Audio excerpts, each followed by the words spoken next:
A 36-year-old woman was brutally gunned down inside her own home by none other than her own husband. But what made this story even more shocking was something that happened over 10 years earlier. That same man had planned a deadly ambush to kill her and her boyfriend. She survived the attack, but her boyfriend didn't. Shockingly, just 2 weeks later, she married the man who had taken her boyfriend's life. Now the same man ended her life too, for one of the most senseless reasons.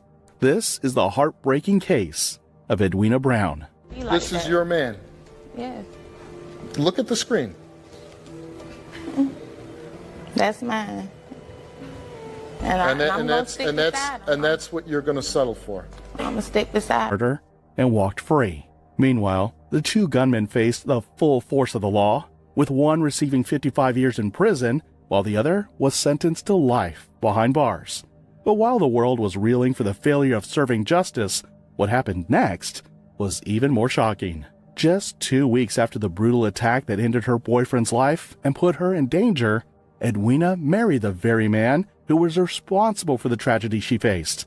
This decision defied logic, leaving the people around her asking, why? Whether out of manipulation or the thought that she could change him, it wasn't clear. This is your man. Yes. Look at the screen. That's mine. I'm gonna stick beside him. And that's what you're going to settle for. I'm gonna stick beside him. Unbeknownst to Edwina, this action would ultimately be the cause of another tragedy a decade later. For almost 11 years, Edwina and Danny lived together and got married. Throughout the years of being together, everything continued as if the tragedy that cost one man his life did not happen.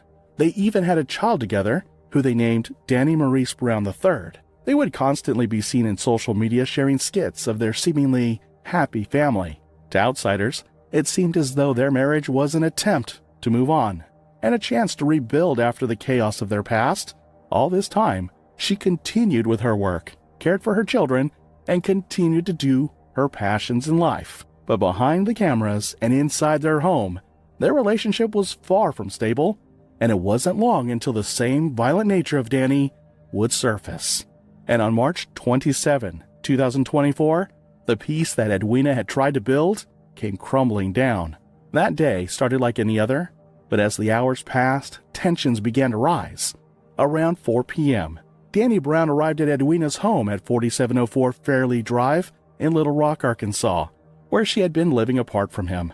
At first, it was just one of those arguments that couples would have, but soon, the tension between them grew to something even more dangerous. It was at this point when Danny finally snapped. As the confrontation grew more intense, Danny's temper flared beyond control. Words turned into threats, and soon, threats turned into violence.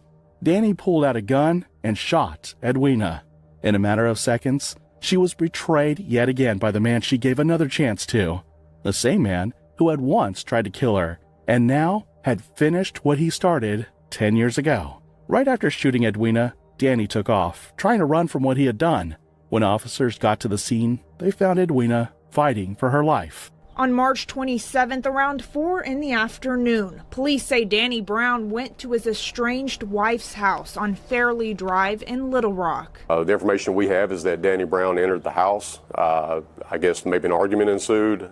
He allegedly shot his wife. It's been over a week since that happened, and police are looking to get Brown behind bars, including the U.S. Marshal's Office, who has been asked to help. Well, of course, we want to do this as safely as possible. We don't want anyone to get hurt, including Danny Brown.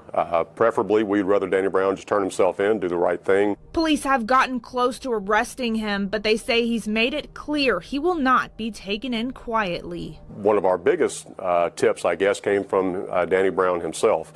He actually called the Little Rock Police Department, gave a statement to them, and then made the statement that he would basically either harm himself or harm others if he was ever cornered by, anyone, especially law enforcement. If you see Danny Brown or know where he is, police ask that you not approach him because he is considered armed and dangerous. You should call the U.S. Marshal's Office instead. Edwina was rushed to the hospital to try to save her, but despite emergency efforts, she succumbed to her injuries at a nearby hospital. The same man she had once trusted, the man she had chosen to forgive, had now become her executioner. News of Edwina's death spread quickly, and the police investigation immediately identified Danny Brown as the murderer of his wife, and the search for him immediately started. And Ashley's with us now on set. Ashley, I know you've done a lot of research on this case today.